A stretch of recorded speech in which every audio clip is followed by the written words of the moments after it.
Welcome to the Skip and Shannon Undisputed podcast. I'm Joy Taylor. You can catch us Monday through Friday at 9:30 a.m. Eastern, 6:30 Pacific on FS1. Here's what this podcast is all about. It's an unscripted, unfiltered, undisputed version of the day's show, and there is a lot to get into in today's podcast. We have to start the day with the news of former Patriots tight end Aaron Hernandez being found dead in his prison cell as he was serving a life sentence for a 2013 murder. Speaking of the Patriots, they'll visit the White House today, but four-time Super Bowl MVP Tom Brady will not attend, and Shannon shares why he personally did not attend any of his team's invitations to the White House. Our college football expert Joel Klatt comes to the desk to tell us who he has as the best quarterback prospect in the NFL draft coming up on April 27th. Plus, Skip tells you why he's now picking this Chicago Bulls team to get to the conference finals to take on LeBron and the Cavs. Finally, what will Aaron Rodgers giving up golf and his breakup with Olivia Munn mean for his football career? And can this make him an even better quarterback? Skip and Shannon, let's debate. We have to start with the shocking news this morning. Former Patriots tight end Aaron Hernandez was found dead in his prison cell. Massachusetts corrections officials say Hernandez hanged himself early this morning. Hernandez was found not guilty of 2 counts of murder on Friday for a shooting in Boston, but he was already serving a life sentence without the possibility of parole after being convicted of murder in 2015. We're joined by Chris Carter. Welcome, Chris. Good morning. What's your reaction? To me, I'm disappointed. And my disappointment is just what sports has meant to so many kids and like what it meant to me. I grew up in a tough situation. Never involved in any type of gang violence or anything, because in my town in the Midwest, you know, they're hardworking families, steel mill people, just trying to get ends to meet. The gang violence didn't start coming to those type of communities till later on. Mm-hmm. You know, so I'm empathetic of the current peer pressure that young people and what the decisions that they have to make. But there's so many kids that have been rescued from the streets by sports, and I thought this was going to be another case. Shannon and I, we had the luxury of sports providing an education for us.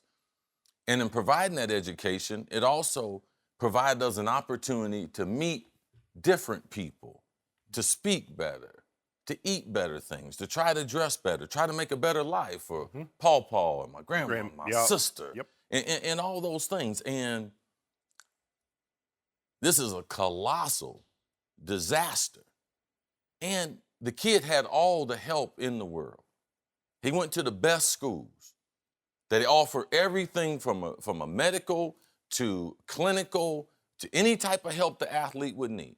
Now, I personally know this because I was on the campus with Aaron Hernandez at Florida. When they went through that great era, I happened to be a good friend with Urban Meyer. And I traveled to that campus plenty of times to talk, to the team and also the athletes, because at that time, Jeremy Foley, the huge athletic director, he was into trying to provide the athletes with all types of help outside of the university. So I got a chance to meet Aaron. Not only him, Tim Tebow, Percy Harvin, Major Wright, the Pounceys, Spikes. Man, they had some ball players on that team. And to see how sports was not able to rescue him because he wouldn't let go of the streets. Now, Skip, you and I worked in the community he grew up in Bristol, Connecticut. Yep. And people wonder, how could this come from Bristol? Well, you see a lot of cities like Bristol that are within 2 or 3 miles of a large city, Boston, New York. There's a lot of gang activity in these little cities now. And that's what Aaron was involved with as a youth. Was a high school All-American, tight end, great athlete, basketball player. You know, one of the best athletes ever come out of Connecticut. Yeah. Went to Florida, and he still didn't give up the streets. This is one of the best example of people say, well, money changes you. No, it doesn't. Money just makes you bigger what you already are. That's it. And this is exactly what happened to him. As he went up the scale in athletics, he got more and more violent. He was associated with violence at the University of Florida. Never proved to be guilty in the court of law, but associated, had some other skirmishes, got suspended, supposedly for positive drug tests. Dropped in the draft, should have been a first rounder. Yeah. Then you go to Bill Belichick. I mean, they can rehab anybody, anything. Goes on to play in the Super Bowl, career cut short. Like, to me, sports has saved so many of these kids, but sports couldn't save him because he wouldn't give up the streets. Like, he wouldn't give up gangbanging. He wouldn't give up hanging with the guys he grew up with. And you have to make a decision. Not only what do you want to do, but what do you want to be? Because being in the National Football League, it's tough. It's tough being a pro athlete, the exposure. And my reaction was, he had been presented the American dream, and he found himself in a box.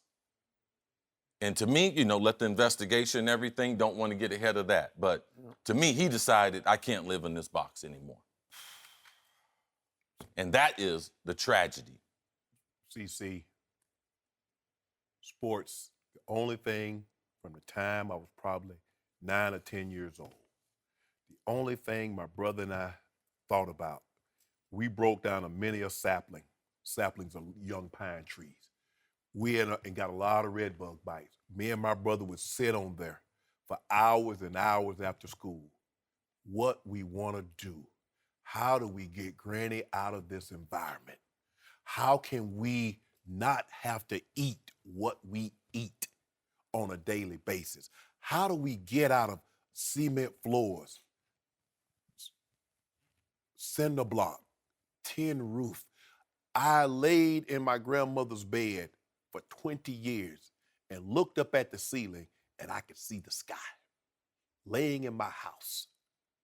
I said, all I ever wanted to do was make my grandmother proud.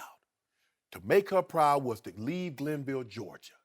And when I came back, when my brother and I came back, said, Granny, we ain't staying at Route 4, Box 385, Glenville, Georgia anymore. We going to 204 J Street. That's all I ever wanted, Skip. Some people do things out of necessity. So whether you sold drugs, and I don't condone it, but I'm saying some people, when people don't feel they have a choice, yes, they will resort to measures that's not always favorable, that's not always on the up and up.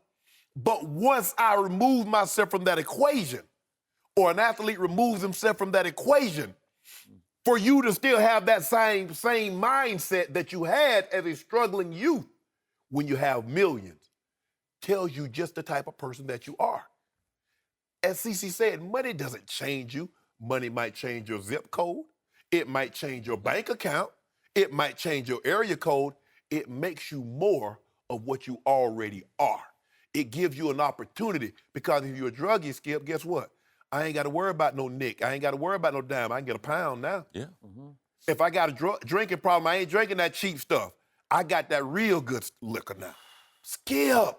But Shannon, you can't project your childhood on his childhood. No. Very different. No. Your mindset was completely different than his mindset.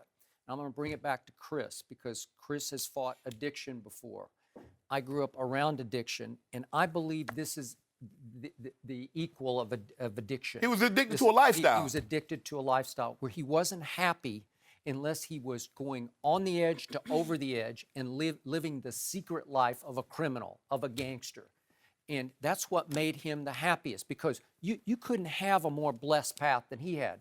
He goes to he's the Gatorade Player of the Year in Connecticut. He goes to Florida, plays for, you could argue, the best coach in America with Tim Tebow, and you go win a national championship with Percy Harvin, and then you get to go to the dynastic New England Patriots, and you get to play with the greatest quarterback ever and arguably the greatest coach ever. After a bunch of teams had taken him off the board. I think about 90% of them took him off the board. Smack dab in the middle of a dynasty. Blessed, blessed, blessed, blessed. And it didn't matter, because there's addiction going on that I don't even think the Patriots could see, because Mr. Kraft finally said, he duped me. I bought it, because I've been around Aaron at ESPN, where we both worked, and he was on his best behavior. He was pretty convincing when he was on his best behavior, because he's smart, man. And Belichick loved him because he could chalkboard it. You know, he could whiteboard it. Yes. And according to everybody at the Patriots, he came early and stayed late and practiced as hard as anybody.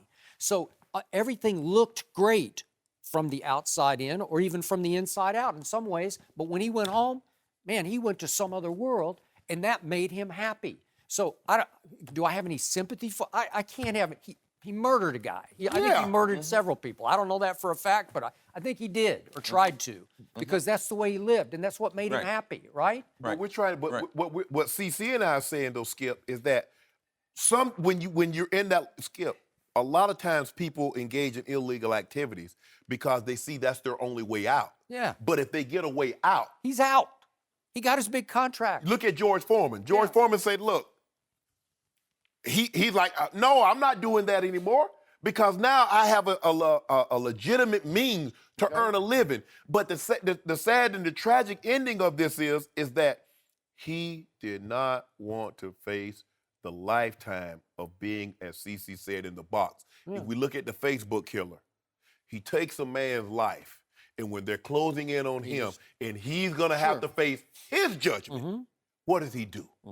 Aaron Rodgers, not Aaron Rodgers, excuse me, Aaron Hernandez, Skip, he committed this murder at 23.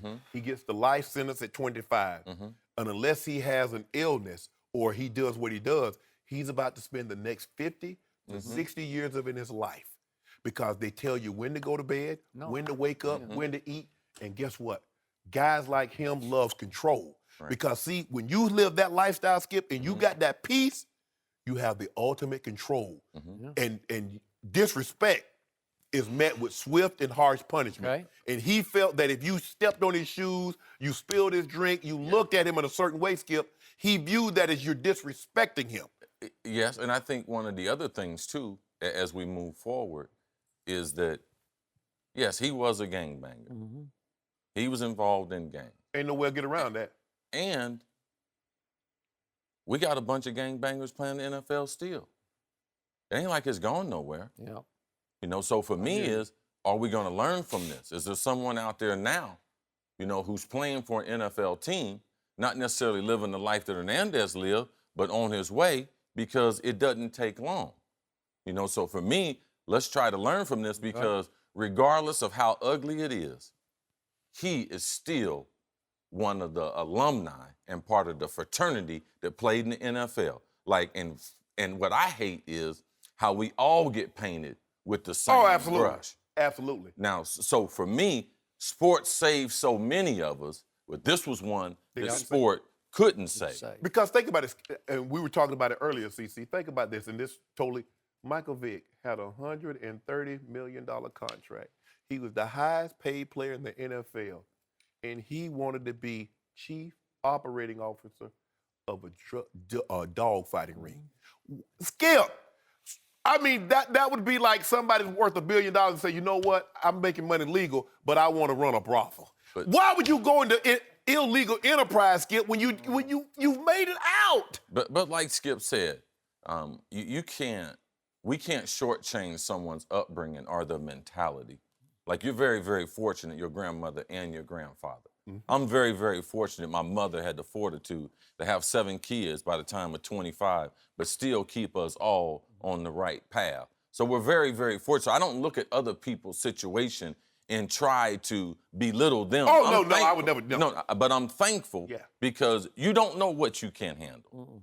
And I got one of my buddies. I grew up with those 4 buddies of mine. They all great athletes. One of them ended up being an undertaker. One of them ended up being a security guard at a prison. So I called him to find out what people go through. The other one ended up being a security guard at penitentiary too after playing Ohio State. He couldn't do it. He couldn't take it. He didn't have the mentality. So in talking to these people, these are the toughest guys I ever grew up with. And the 4th one is a dude by the name of Gary Toogie Edwards.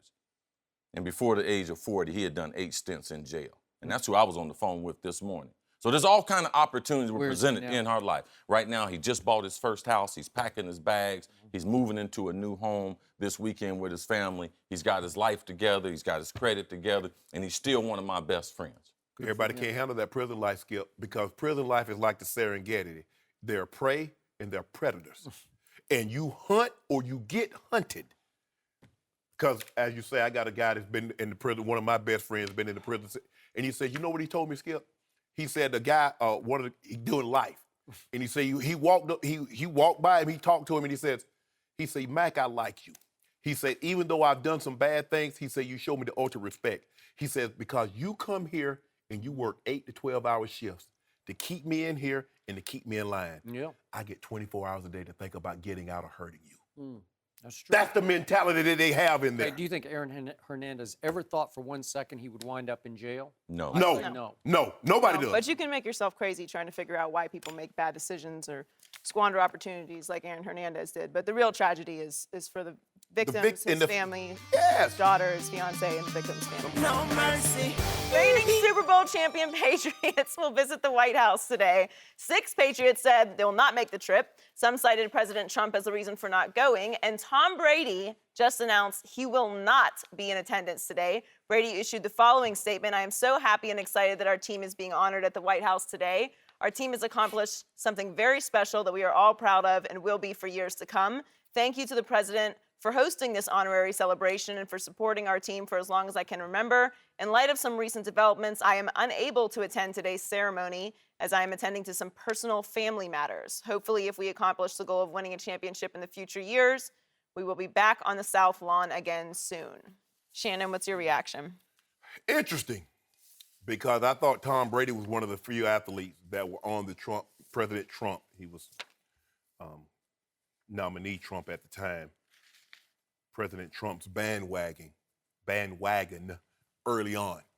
He had a hat positioned nice and neat in his locker, make America great again. And when he was asked, it's like, oh, God, guys, Jesus, it's just a hat. It means nothing. Really? Of all the hats you could have had, Under Armour, maybe talk about those mattresses or those Uggs, you chose that hat. Now, he does have a relationship that probably predates President Trump running for public office. Well, not probably. It just does. Okay. I mean, he's had it for Yes. years. Okay. Got no problem with that. I don't judge Tom Brady by his politics, his religion, or whatever. I look at Tom Brady, the quarterback, critique his play, offer analysis on that. So who he supports has nothing to, I don't have a problem with that. But I think moving forward, Skip, because in actuality, let's be real, all the way 1,000, Skip. As long as if Tom Brady would have showed up, Mr. Kraft, Coach Belichick, all those have been supporters of President Trump. If they show up, do you actually think President Trump cares who else show up? Because when you think about the Patriots, it's those 3 people that you think about. Yeah, but it'd be a bad look if only those 3 people showed up. He wouldn't care. So when does President Trump care about looks? I don't know. Never. Did a whole press conference shooting, firing back at all the media. Of course. Shots. So that's a guy who's pretty thin-skinned, I would think. He is. Cares a lot about what people think about him. But guess what? Constantly on Twitter, firing back. But guess what he said in the Time magazine article? I guess I can't be that bad. I'm president of the United States and you're not. So that's the ultimate clapback. But here's the thing. Thin skin. That's Oh, somebody we- who Skip, really we know takes Skip- seriously the smallest slice. Of course. And we could probably be in a war with North Korea or something because of his Twitter finger. You know, in the middle of the night, he's tweeting. But here, how about this, Skip? It's going to be very interesting moving forward. How many of these teams, because let's just say for the sake of argument, we think the Cavaliers, the Warriors, or the Spurs. We know how Coach Popovich feels about this man. We know how Steve Kerr feels about this man. Sure. LeBron James campaigned for Secretary Clinton. So we know how he feels about this situation. What's the likelihood of one of those guys' teams winning the championship and showing up? Now, the University of South Carolina women, they won the NCAA tournament. Women, black. They showing up together? I would doubt it. I don't know that for a So fact. moving forward, how many of these teams that win championships, because that's a goal, you know, you win a championship, you go beat the president. Now, you're not talking politics. It's normally smoothing, photo ops, and everybody cheating. Skip, I don't got no problem. I don't have a problem who goes or who doesn't go. Skip, I was very fortunate. Played 14 years in the NFL, won 3 Super Bowls. Not one time did I go. Twice there was a Democrat in office, President Clinton. Last time I won, President Bush was in office, Jr. I didn't go. Now, I didn't go because it was a political stance. I didn't go because it was in the middle of a week, and I wasn't missing a training session. Second of all, Skip, in order for me to go, and travel with the team, I would have had to fly from my home in Atlanta to Denver, from Denver to D.C., D.C. fly back to Denver, get on a plane, come Denver to Atlanta. That was too much for me. I didn't want to do it. And for me, just to go to shake his hand and take a picture, it'd have been cool. But for me, it was never about going to meet the president. Even when I was a kid thinking about winning a championship, going to meet the president was not on my list. I never thought about that. And so for me, if Tom Brady went or didn't go, I wouldn't have a problem with it. But I know there are a lot of African Americans that do have a problem with some of the things that he said, and that's going to be a touchy situation. So real quick, on you abstained Twice, twice, right? 3 times. 3 times. Yes. So you didn't go. I didn't go. And yet, I wonder how your teammates felt about going together as a united group to our nation's capital to be honored by our country's leader. Like, that's a pretty big deal. No matter whether we're a democracy, so every 4 years you get to vote this way or this way, Correct. right? Correct. And a lot of times, I'm sure a lot of players have gone to the White House to be honored by a president they didn't necessarily whose agree with. politics they didn't Correct. agree with, Yes. right? Yes. And so it just surprises me that you wouldn't just go with your teammates just because you could do your training at Washington. I mean, we travel all the time. You can go train anywhere. You can train, get up early. If you were to ask my teammates, ask them to a man, say, you're going to meet the president, and it was going to be on a weekday, how many of you thought Shannon would come? And I guarantee you, maybe one would say we thought he would come. Okay. Maybe one. Well, so in this case, it's a 1 billion to 1 shot that the big 3 of the dynastic New England Patriots, who just won a 5th Super Bowl, had previous relationships with a president that many people have big problems with, right? Yeah. And it's possible that Tom Brady now has some new issues with this president after he became president. I don't know that. Right. But Brady was very careful in his statement to say, Very careful in his wording. in light of some recent developments, we know his mother has been fighting a dread disease, right? Yes. And he says he has to attend to family matters. So he's making it pretty clear in the statement that it's not that he's choosing not to go to the White House to honor this president or be honored by this president, but I think he's saying this is a personal reason that he's not going, right? Yeah, Skip, Skip, I'm going to be honest. I'm going to be all the way 1,000% honest. I would be really conflicted if I had a personal friend ascended to be president of the United States, and I get an opportunity to go and to meet him in his new home. Skip, that's a different dynamic. I mean, so I would be really, really conflicted. So I can understand the position or the juxtaposition that Tom Brady's in, because he's saying, I knew him before he was this. We had a relationship before he was this. We ate, we played golf, we did things together before he was this. And so now, because of some of the things that have happened, some of the things that he said, some of the things that's come out, whatever it may be, I got to tread carefully with how I address my friend, because Tom Brady views him as a friend. Now, no matter what you think of their relationship, no matter what you think of President Trump, Tom Brady views him as a friend. He has a very different relationship than most people in the U.S. So I would be really conflicted if I had a friend of 10, 15 years ascend to the office of president, and all of a sudden, I got to be careful what I say about him. I got to be careful if I'm seen with him. I got to be careful how my views of him. So I would be really conflicted, Skip. And look, maybe it is because Tom's mother, and we know how close he is with his family. And so maybe this is a true. But in sports, I've become very cynical. I've become very skeptical of when people say, well, it's kind of like the Dustin Johnson situation. Yeah, he fell down a flight of steps. Is this what really happened? And so now, is it a situation where maybe they said, well, Tom, this isn't going to look right. You didn't go for President Obama. And then all of a sudden, 2 years later, you turn around and you go, maybe, hey, I get it. You can go at a later time because you know they are going to keep the White House logs off record, so you could show up anytime, and we never know. So maybe it was a situation like that. Whatever the case may be, I just think moving forward for this White House, it's going to be difficult because you get a baseball team. What's on a baseball team, Skip? A lot of foreign-born players, a lot of Dominicans, a lot of Hispanics, a lot of Latinos, a lot of Cuban-born players.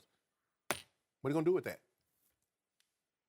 African-Americans. Because here's the thing, Skip. Let's just look. Devin McCourty is probably the most visible of the Patriots player.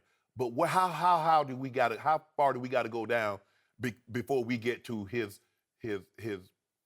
visibility as far as African-American players in the NFL? You got so many other more prominent players. Now, this is not Antonio Brown, Julio Jones. This isn't a Von Miller or Khalil Mack. This is not one of those guys. This is not a Cam Newton. Now, we got Cam Newton. Now we got a different dynamic. We get one of these, or Odell Beckham Jr.'s and one of this. Now we got a different dynamic. But this team is Coach Belichick or Brady, whichever order you want to put them in, Mr. Kraft. Those are the three faces of this franchise. This is a very unique situation because normally the players, especially really good, Cam Newton is the face of the Panthers. No matter what you think about him, when you don't like his dad, you don't like his show, but that's what he is. Okay, so remember, Mr. Kraft, as in Bob Kraft, had a long-time friendship with Donald Trump. Yes. And after Bob Kraft lost his wife, he Yes. said that only one of his close friends checked in with him every week for an entire year thereafter just to make sure he was okay, and it was Donald Trump. Yes. So can you respect that friendship? Yeah, absolutely. So I have nothing but the utmost respect because been able to talk to Mr. Kraft and to see him as something other than an owner, he always goes out of his way to be cordial to I'm me. pretty sure politically they're not aligned. No, I'm pretty sure. No. Those two. No. Right? No. And no. But it's tough. Skip, you got to think now that would be really tough, Whitney Joe. I mean, just think you got a girlfriend, and all of a sudden she's president. Now you might not always agree with everything she's said or done, but now you got to tread carefully because your homegirl, she. No, I keep it real with my friends. Madam President. You need to calm down. That's what that girl was. You gonna call me? No. You like, hey, Joy. Honey, you need to calm down. What will be interesting to me Don't make me say my is business, Joy. if those other teams are invited, if the Cavs are invited, if the South Carolina women's Because, team he is didn't even fill out a invited, bracket, which would be it would be interesting to see how people react to that because he does have a personal relationship with the Patriots. It's maybe the last time we see a team invited. It may be. And one quick point now about Brady's past decision not to go to the Obama White House. Remember, he said at the time he had a prior engagement. Yes. I'm cynical like you. I'm not buying that. But remember, Obama's press secretary, his spokesman, had taken a shot, just a gratuitous shot at Tom Brady after the press conference that he gave about defending himself over the Deflategate allegations levied by the Indianapolis Colts. Remember that? It was just the next week before the Super Bowl against Seattle. And I may be, I don't know if this is being skeptical or just being smart, but I think Tom Brady was stung by that. And I think he said, I'm not going to go because of that. Did he actually think President Obama had something to do with that? Now, I get it that the spokesman is supposed to, be positive with this agenda, but Sean Spicer said something absolutely terrible. Do we believe that President Trump said that, sent him out there to say that? A lot of people leap to that conclusion. Well, he does represent the White House. That's the affiliation. The views of Shannon Sharpe and Skip Bayless does not necessarily reflect the views of FS1. We'll leave it there. No mercy. The Bulls took a commanding 2-0 lead on the Celtics last night after winning again in Boston. It's the first time in NBA history that a number 1 seed lost the first 2 games to an 8 seed in a 7-game series.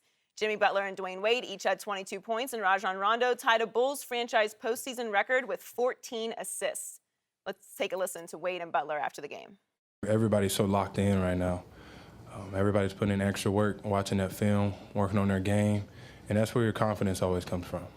And we got some great field generals out there, and these 2 guys that are helping myself and these younger guys, and to make sure that they're playing hard every possession on both ends of the floor. One thing I learned about this team is through adverse situations, this team stick together. And, we had adversity throughout this year, as every team have. And, that's the thing that's made us closer and stronger. Skip, how far can the Bulls go? I told you Don't do before it, the Skip. playoffs started. Skip, don't do it. I told you before the playoffs started. These Bulls would have beaten your Cavaliers in a first-round playoff matchup. And I stand by that because we've seen great evidence of that over these last 2 games in Boston.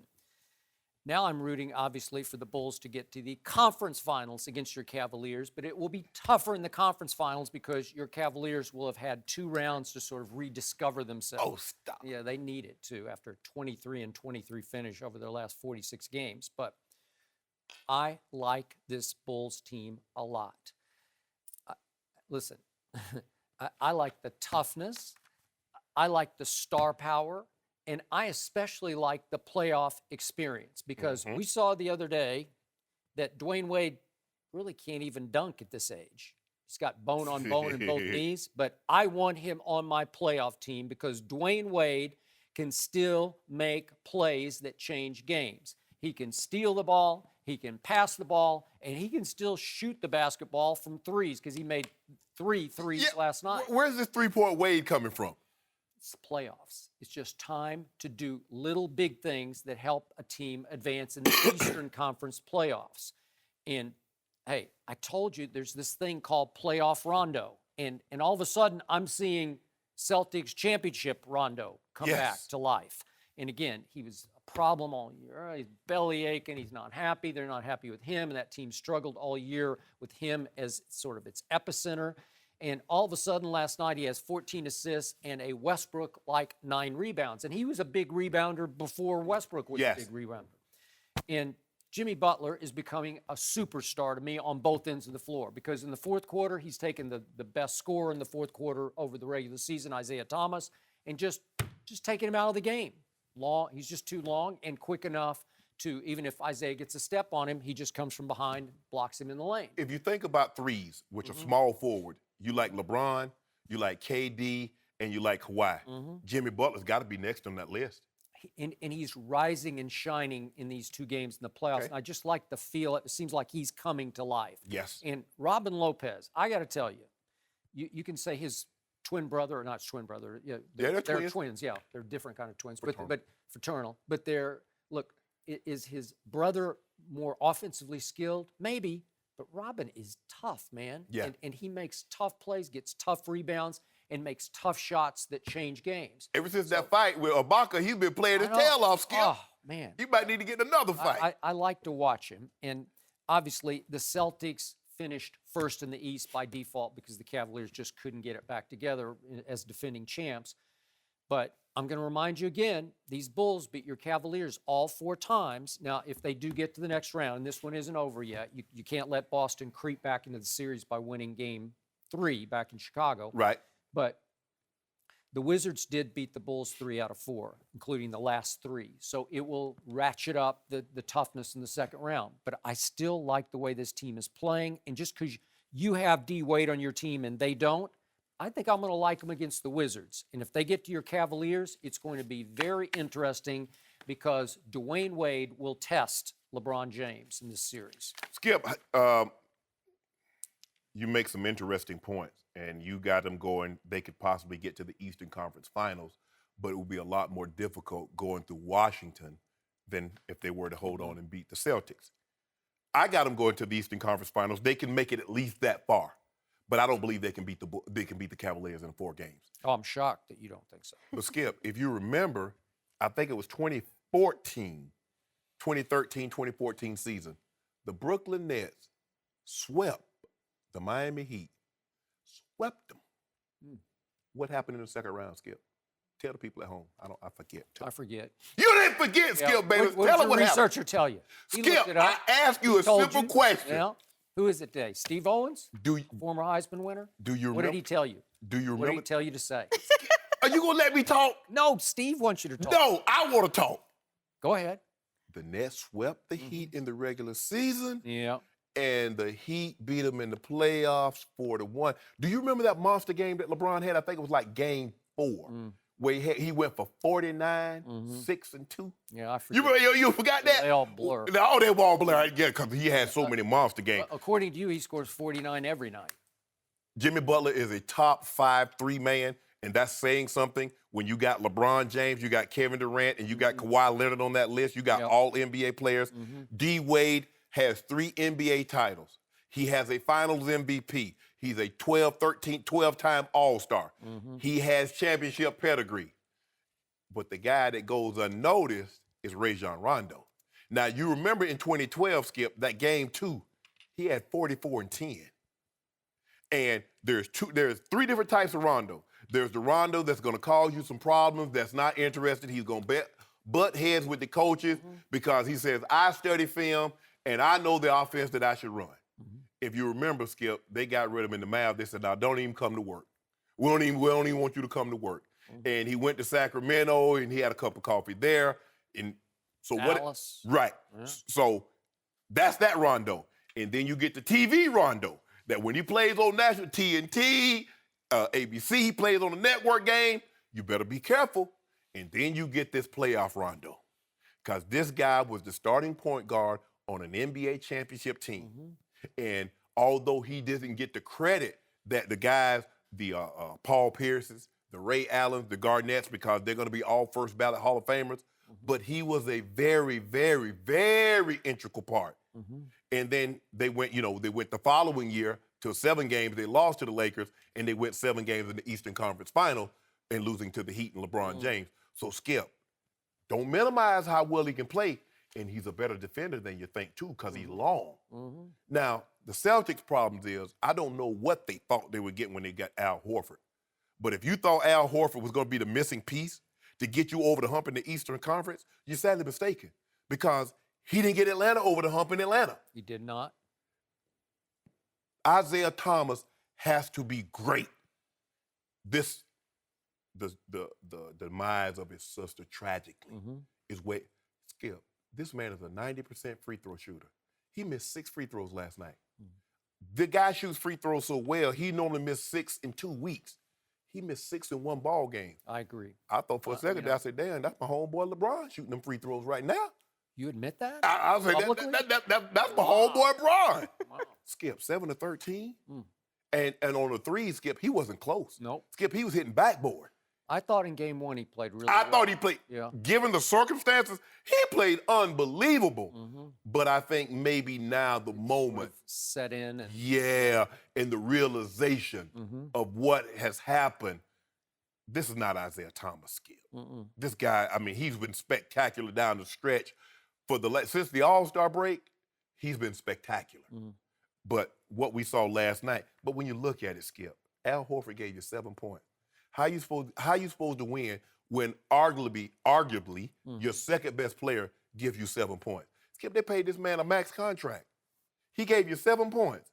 Amir Johnson, he only played 8 minutes. He gave you 4. Okay, Crowder gave you 16, but you need a 1-2 punch. Because if you look at everybody in the Eastern Conference, the Cavaliers, you got Bron, Kevin Love on most nights. Okay, let's go to the team that you talked about, the Wizards. They got Wall, they got Bradley Beal. Let's go to Toronto. They got Lowry and DeRozan. How was the Celtics going to navigate all of them with just him?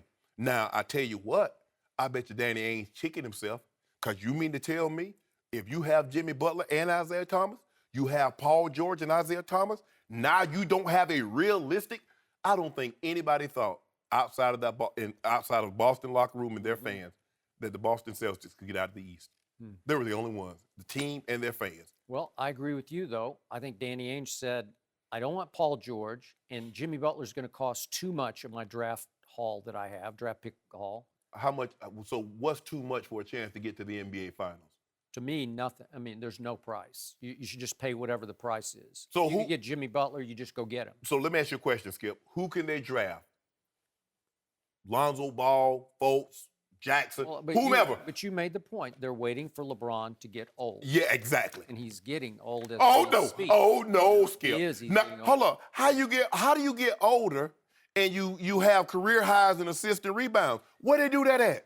Your team finished 22nd in defensive efficiency because you, LeBron, cannot defend the way you used to. No, but you know what I can do? I can make sure get 25, average a career high. I can make sure Kevin Love dropping dimes, get a double-double.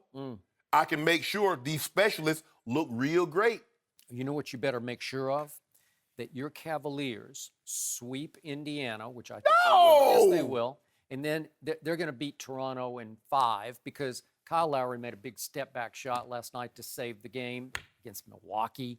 But those guys, neither Kyle nor DeRozan, they don't think they can beat LeBron, even the aging LeBron. So it's going to be a 5. Stop saying he's aging. He's not aging. He's aging. No. He's 35. No, wait, 30. Skip. 32. Skip. Sorry. So, Played 14 years. so let me ask you a question. So what player in the NBA, other than Westbrook right now, wouldn't take 26, 8, and 8? No, I ain't say no. You heard what I said. Well, I What know a lot player? of teams, a lot of players would like their team to be better than 22nd in defense. I tell you what. I tell you, 22nd? every NBA team would take that agent 37. Or how old is he, Joy? 42? Oh, he looks like he's about 50. I bet you every NBA team would take him on their roster. You know, I bet he aged another year last night just seeing all those new Steph commercials. They were just all over TV last night. Skip, where's LeBron as far as marketing in NBA? 77.3. I don't like counting the man pocket, Skip. But he got 77.3. You got Ronaldo, you got Lionel Messi, the footballers, and then you got who?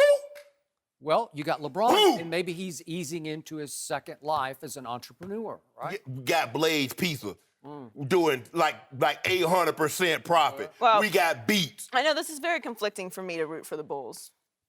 It's conflicting for me. But I love Wade, so I'm Thank rooting you. for them. Oh, now hold up. No. We don't allow that here on Undisputed. We don't allow, first of all, I make the rules here. No. And second, you are the biggest bandwagon jumper in the history of sports. No mercy. Welcome back. We were supposed to have Lil Wayne on the show today. Unfortunately, Wayne is sick and won't be joining us, so we hope he gets better and can join us another time. Get well soon, my man. Yes, feel better. Miss you. So let's talk some football. Aaron Rodgers said yesterday that he's cutting back on the amount of golf he plays to get himself in the best possible shape for the 2017 season. Rodgers said, quote, "It's fun to be 33 and feel like I'm in the best shape I've been in." Chris Carter is back with us, but Shannon, let me start with you. Is this the right move by Rodgers? I believe it is the right move. He's 33, and remember, he didn't play his first 3 years in the NFL, so he doesn't have the normal wear and tear that a guy that's been in the league as long as he has. He threw 40 touchdowns last season, 18 touchdowns, 0 interceptions over the last 7 games. And discipline, giving up something you want to get something later down the road that you really want. Because at the end of the day, Skip, now we know a quarterback that just retired that was an avid golfer.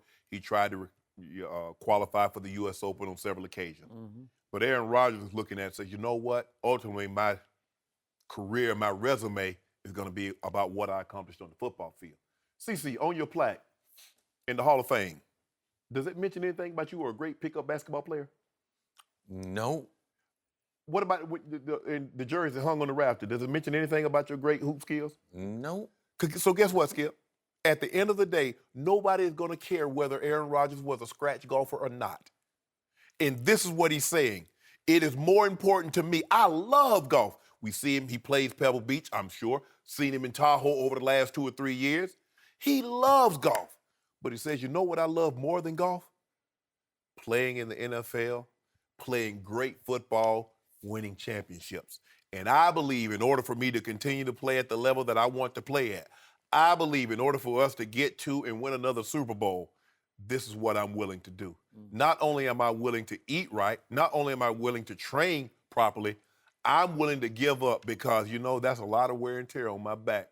That's a lot of wear and tear on my hips. He says, you know what? This is what I think is going to be best and most beneficial to Aaron Rodgers and the Green Bay Packers. Not trying to be Jordan Spieth, not trying to be Dustin Johnson. I want to be more like Tom Brady. Now, you and I were discussing in the meeting this morning that Tom plays a lot of golf. He does. He But loves golf. Aaron It's just an escape. Right. Yeah. Aaron Rodgers is looking over there like, that dude 40. He just won the Super Bowl at 39. I'm 33. I ain't even in my prime yet. Looking at Aaron Rodgers, I'm not even in my prime yet. Yeah, man, hey, I'm about to put these clubs up. Ain't no telling when y'all coming out again. Skip makes a good point, too, because, you know, life, yeah, we do have our jerseys retired and we are in the hall. But also, life is trying to find the balancing act to get the proper mix so that you get the absolute best out of who you are. Right. Not out of who Tom Brady is.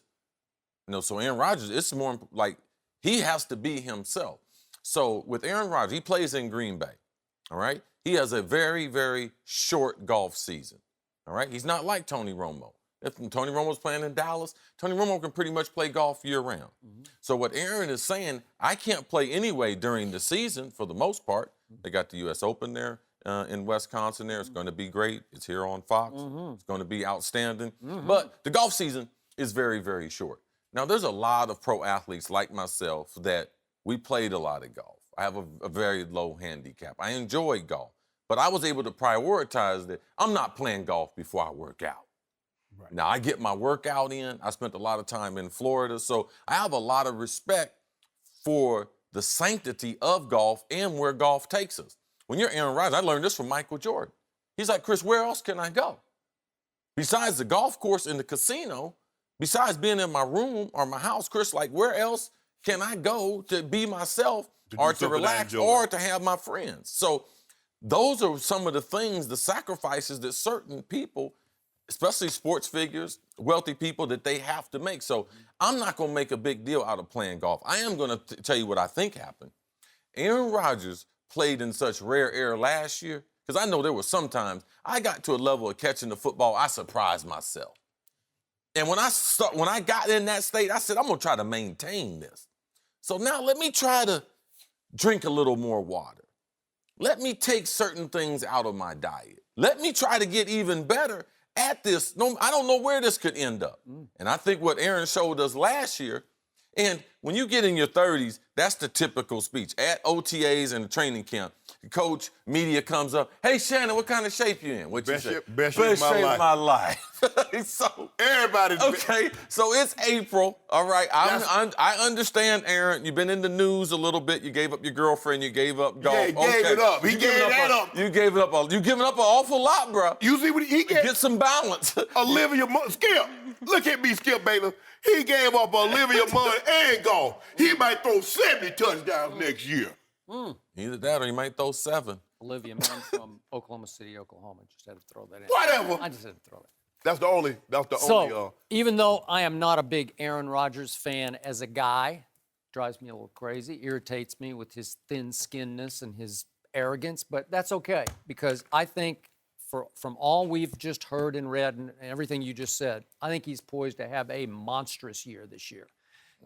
Possibly the best year of his career. And by the way, he is in his prime at 33. Yes. Okay. He just stepped in. Yes, he did. He got a toe over the line in the prime. And I'm going to remind you again, 2015, that was an off year by Aaron Rodgers, best quarterback in football standards, because his QBR dropped all the way to 64, which is by far a career low.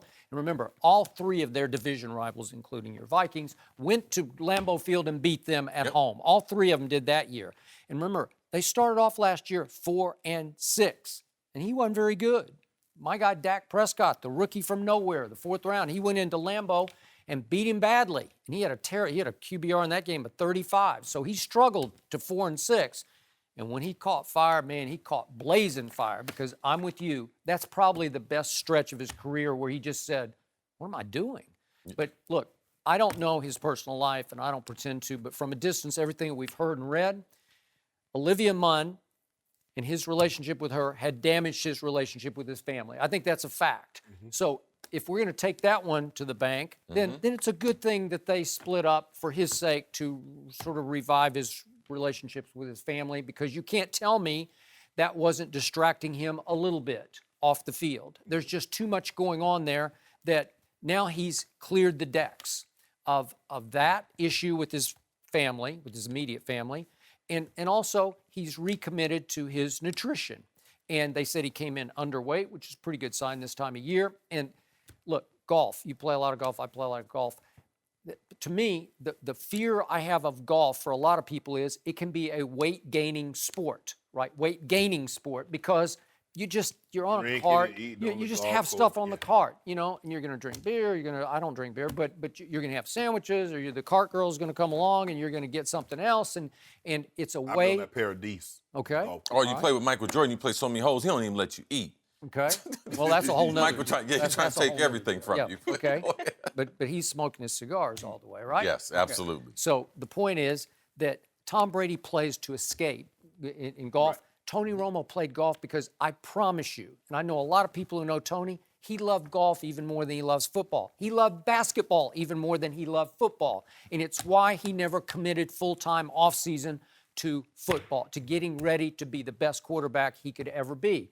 He did finally have to stop golf because his surgeon told him, you're going to ruin yourself. You're already a disaster with all your back surgeries. You know, now you got to stop. So now he can go back to playing golf, which is another reason I think he But see, enjoyed quitting. you said something defining balance. And in my career, I was the seesaw, but I was just on one end. Because football was all I knew. Yeah. That's all I wanted to Yeah, do. I know. I had no other Man, hobby. thank God everyone's not like that. They can't. I mean, I mean, wait, Joy, we need some cookies, some ice cream. You understand? Like, This is the man who says that 3 times he did not go to the White House to be honored by the president of this country because he needed to train. and all that's true. Okay. Like all that's true. And that's one of the things that even being in the hall, that's what the halls respect about guys like that. I could. Skip. I mean, He's consumed by it. it was. You're an addict. But It was. No, It was. you're an Skip. addict. No, Skip. No, and you need help. You need to go to a meeting. Mike told Joy me. and I are going for cookies and ice cream tonight, and you need a meeting. No. the NFL draft is a week from tomorrow, and there's still a lot of questions about the quarterbacks. The latest mock drafts have Deshaun Watson, Mitchell Trubisky, Deshaun Kaiser, and Patrick Mahomes, all as possible first-round picks. We're joined by Joel Klatt. Welcome, Joel. Good morning. Boy, I've missed you. I know you so haven't. quiet Why around is he lying right to my There face? hadn't been Come any on. conflict. It's been dead He loves around going here. at it with you, Joel. That's He right. thrives on conflict. Well, trust me, we all know that. Well, let's see if there's some conflict here. How would you rank those 4? Of the 4, I would stay with the way that I've been ranking the top 3, which is Kaiser, Watson, Trubisky in that order. And then if it was just those 4, Mahomes would be 4th. But I want to be clear, he's not my 4th quarterback in the draft. That would be actually Chad Kelly from Ole Miss, which is a departure from a lot of people that are ranking quarterbacks. However, let's talk about these 4 as they currently stand. For me, it's still about understanding what these guys can do when they first get to the league. If you're trying to draft somebody that needs to play right away, then you're going to need someone that has pro pocket style background in the college game, understands terminology, protections, can make all the throws down the field. The guy that's closest to that point is probably Mitchell Trubisky. Now, I still think he's a developmental player, okay, along with Watson, along with Kaiser. So you have to look at potential. And I've said this before, guys, if you're drafting on potential, then Kaiser's the best potential in this draft. If you're going to develop, if you're going to renovate, if you will, you've got to go with upside, so Kaiser would be number 1. But real quickly on this resurgence, I would want to call it, because he had some momentum during the fall, but Patrick Mahomes getting some more love here during this workout period where you're in shorts and a t-shirt and you can show off with a great arm, because he's got great arm talent. But I want to shed some light on something with Patrick Mahomes that I think not many people are talking about right now, and at least the way that I'm going to, and that's his system in college. Everyone's going to say, well, his system is system is system. But to understand why the system affects Mahomes the way that it does, you have to understand what it was in its infancy. Hal Mumme invented the air raid system along with Mike Leach when they were at Kentucky. Okay, it was born out of what the BYU system was under Lavelle Edwards. Now, the tweaks happened because Lavelle Edwards' offense at BYU was really tailored to a player that had NFL caliber skills at the quarterback position. Think of those old school BYU quarterbacks like Steve Young, Jim McMahon, you've got Ty Detmer, all of these types of guys. So what Mumme and Leach wanted to do was run a similar system, but dumb it down a little bit so that average quarterbacks, or quarterbacks that he could get at Kentucky, wouldn't have to do what they did in the Lavelle Edwards system, but they could produce at the same level. So Mike Leach is his offensive coordinator at Kentucky. He has to play against great Florida teams coached by Steve Spurrier. The defensive coordinator on those teams was Bob Stoops. They won a national championship, if you remember. Bob Stoops then gets the head coaching job at Oklahoma. This is a little timeline because this is important of why this offense is so drastically overrated when it comes to NFL caliber quarterbacks. Stoops gets the job at Oklahoma. He hires Mike Leach based on one thing. Mike Leach erased the margin between great athletes and average athletes with his system. because Stoops had all the athletes at Florida, and he would play this offense at Kentucky, and he was like, why can't I stop this? I've got all the athletes, and it was born out of the system. So Stoops hired Mike Leach, then he gets the job at Texas Tech and becomes this prevailing offense throughout college football. If you know that, then you have to know a couple of other things as well. This offense is born out of production, not matchup.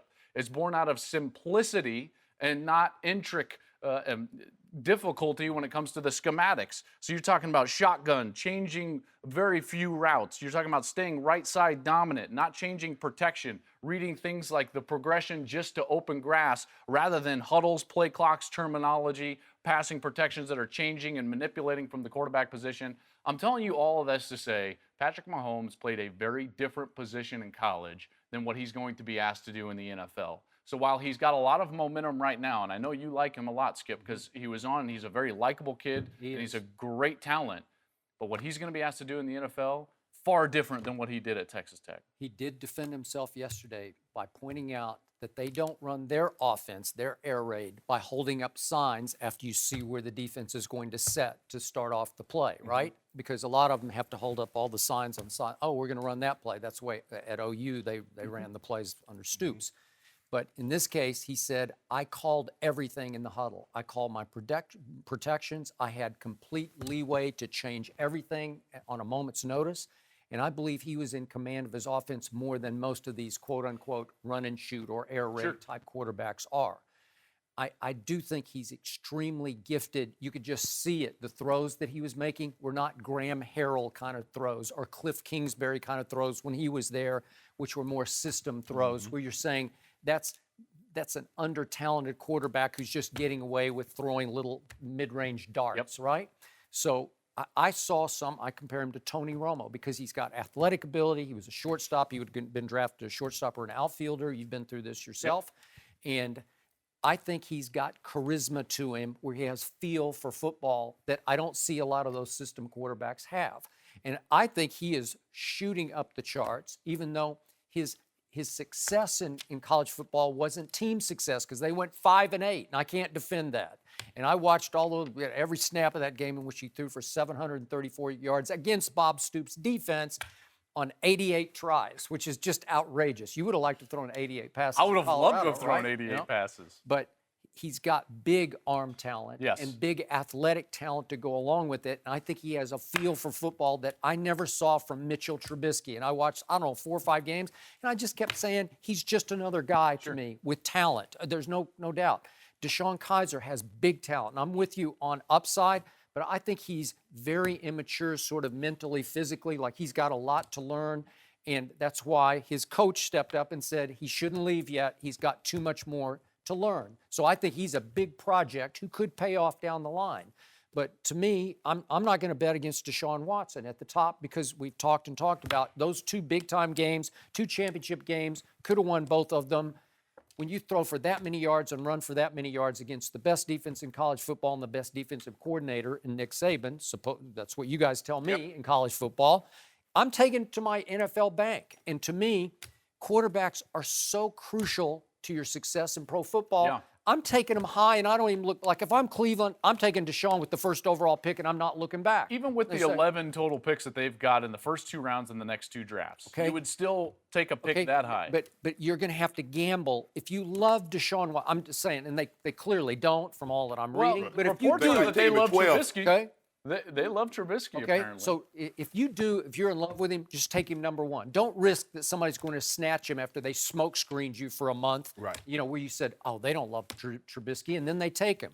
If you believe in him, take him. If you believe in Patrick Mahomes, if you're let's say, if the 49ers believe in him with the 2nd overall, I would take him there. Or if I'm the Jets at 6, or the Bills at 10, or the Cardinals at 13, and you love Patrick Mahomes, and I think Bruce Arians likes him a lot from what I was reading and seeing yesterday, then take him at 13 as your next guy, your next answer.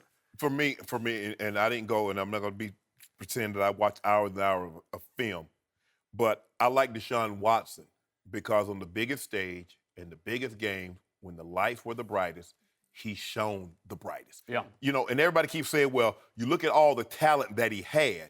Okay, Clemson had C.J. Spiller, DeAndre Hopkins, Sammy Watkins, Dwayne Allen, Martavis Bryant. Did any of them win the national championship? No. Now, they keep saying, well, Mitchell Trubisky, if he had this talent, if he had the talent that Deshaun Watson had, I thought if you're a great quarterback, you can raise the level of talent. Deshaun Kaiser won 4 games. Trubisky won 8 games. Yep. And North Carolina's traditionally like an NFL pipeline. Yeah. They'll have a bunch of So these guys didn't make anybody better. Wow. Now, all these guys, the first-round draft picks from Clemson at running back and wide receiver, littered in the NFL. They didn't win a national championship. But Deshaun Watson, he won. Well, look, you see all the talent he has. See, and again, when you're a first-round pick, we try to find ways to poke holes in you so we can devalue you. Now, look. Does he have the biggest arm you've No. But what quarterback? Only John Elway had a big-time arm, Marino, but for the most guys, Montana ain't have no big-time arm. Steve Young ain't have no big-time arm. Brady, does Brady and Peyton Manning have a big-time arm? I will say what's fascinating to me is that our sport, all levels, college and the NFL, tends to be a copycat sport. Wouldn't you agree? Yes, in particular, absolutely. Systematically. And yet, when you look at the young quarterbacks that have had the most success in the last 5 to 6 seasons in the NFL, who are the 3 that come to mind the most? I would say Russell Wilson, Derek Carr, and Dak Prescott. They're all middle-round guys. My point is, the greatest quarterback ever was a 6th-round pick, but go ahead. Exactly, right? And the greatest way to succeed as a young quarterback in the NFL is have a good team around you. Yeah. And the roster means something. And if we're looking at these 4 players, Mitchell Trubisky, Deshaun Watson, Deshaun Kaiser, Patrick Mahomes, whomever these quarterbacks are in this class, and saying, this is the answer for our team, and you haven't solidified the roster, you're sorely mistaken. Well, Cleveland did do a good job. They have Joe Thomas at left tackle. They got 2 free agents. They did. So they're thinking along the lines that you're thinking because Dak Prescott went to the greatest situation any quarterback has ever gone to. Because think about it. Of the 5 best linemen in the NFL, he has 3 of them on his team. Yeah. And it's rare. When you get the best running back in the draft, Skip, normally he goes to the worst team. Yep. The best running back in the draft went to the team with the best offensive line in football. And the best offensive line... Because people didn't think there was a best running back. Like they were devaluing the position so much, they say, why would you take him that high? And Dallas said, watch this. And then the quarterback goes to a team that has the best line in football, that drafted the #1 running back in football, and he falls in their lap.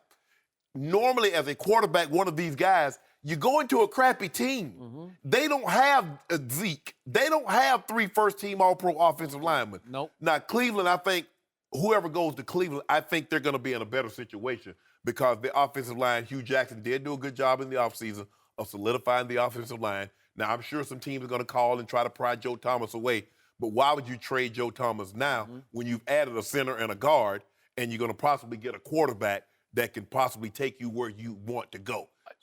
I just think selecting a guy #1 overall, aren't you asking him to be the player to take you to a Super Bowl? Aren't you, right? Anytime I think you get drafted this quarterback, position? you draft a quarterback in the top 15 picks. You said this guy can take us to a Super Bowl. Okay. That's what you're saying. Okay, so with that being said, since 2004, only Ben Roethlisberger, Tom Brady, Peyton Manning, and one-time Joe Flacco have taken an AFC team to the Super Bowl.